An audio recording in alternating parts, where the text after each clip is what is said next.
INT Korpatuch Skedal Tate Rosikadialstiet. What happens when a company that seems almost invincible crumbles under the weight of its own lies? This is the story of Enron, a titan in the energy market that turned into a cautionary tale for corporate America. At its peak, Enron was celebrated as a brilliant innovator, but behind the scenes, it was a house of cards built on deceit. In 2001, Enron filed for bankruptcy, revealing a staggering $74 billion in debt. How did this happen? How could a company that once ranked as the seventh largest in the United States fall so spectacularly? This is not just about accounting fraud. It's about greed, ambition, and the dark side of corporate culture. An illustration of how the pursuit of profit can lead to devastating consequences. Teacheress Offeranen, a Compelptolan Inoviel founded in 1985 by Kenneth Lay, Enron started as a natural gas pipeline company. However, it quickly transformed into a trading powerhouse.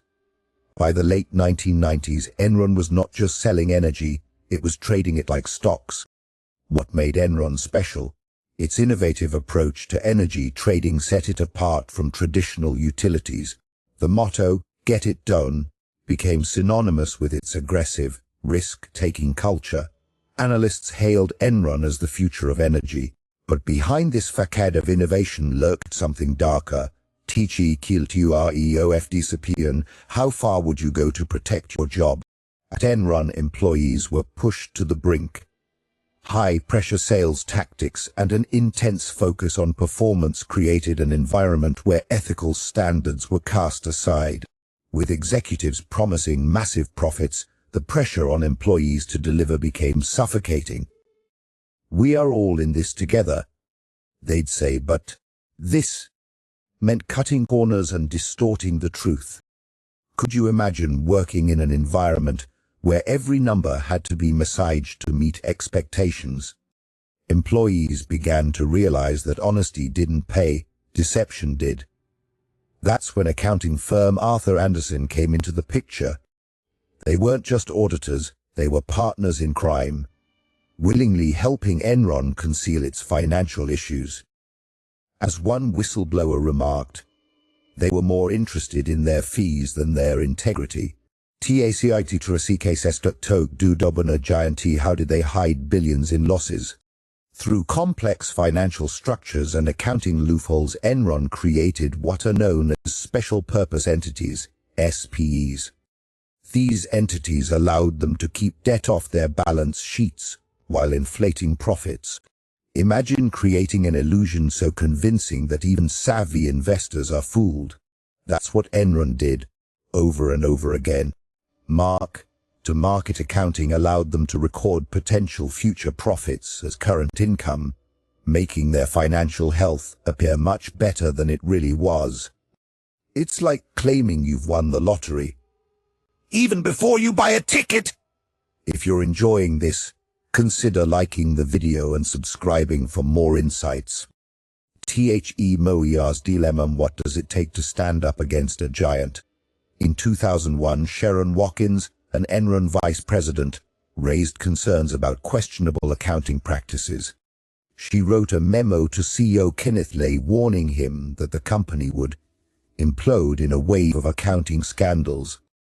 But instead of gratitude, she faced hostility and denial. "It's easier to believe the lie," she reflected later. Watkins' courage triggered a chain reaction that ultimately exposed the truth. But why do so few people speak up? Fear and loyalty often silence whistleblowers.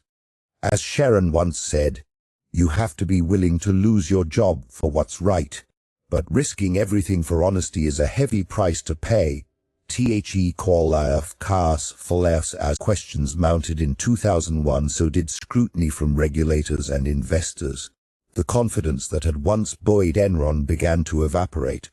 In October 2001, Enron announced a massive loss, followed by a restatement of earnings that wiped out nearly $600 million.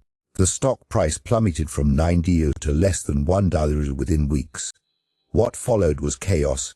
Thousands lost their jobs and retirement savings vanished overnight. How does a company go from being a darling of Wall Street to bankruptcy court within months?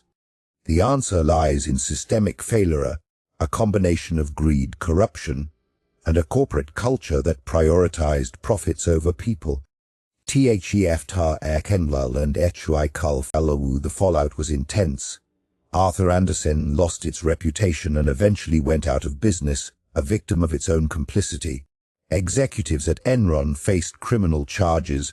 Ken Lay and Jeffrey Skilling were among the most prominent.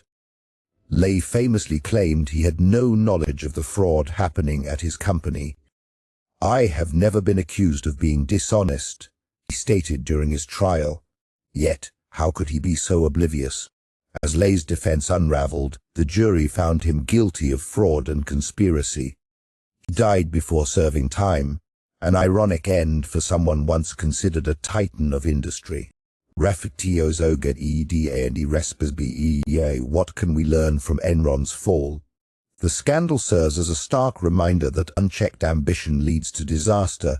Greed blinds us. It tempts us to compromise our values for short-term gain. As Warren Buffett wisely observed, it takes 20 years to build a reputation and 5 minutes to ruin it. Enron's demise illustrates just how quickly trust can be shattered.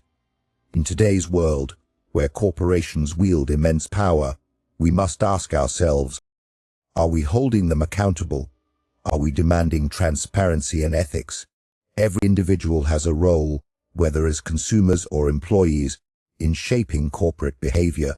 Silos NG Lestaingamp. The Enron scandal changed regulations and inspired reforms, such as the Sarbanes-Oxley Act, aiming to prevent similar frauds in the future. It left an indelible mark on Wall Street and beyond. But let's not forget, behind every statistic is a human story, a lesson learned too late for many. As we navigate our own lives and careers, let's remember the importance of integrity over profits. Let's strive for transparency and accountability, not just in corporations but within ourselves. Because at the end of the day, trust is everything, and when trust is broken, like it was at Enron, the fallout can be catastrophic. So ask yourself, what will you do to ensure honesty prevails in your world? The answer could define not just your career but your legacy. As we wrap up this exploration of the Enron scandal, take a moment to consider the intricate web of trust and deception that allowed one of America's most celebrated companies to collapse. What lessons can we draw from this cautionary tale? In a world where numbers often speak louder than words, how can we ensure that our own financial decisions are rooted in transparency and integrity? Let's not just watch the past unfold. Let's engage with it, learn from it, and challenge ourselves to demand accountability in every corner of the corporate landscape. So, what do you think? How can we reshape the narrative for a more ethical future? Dive into the comments and let's discuss!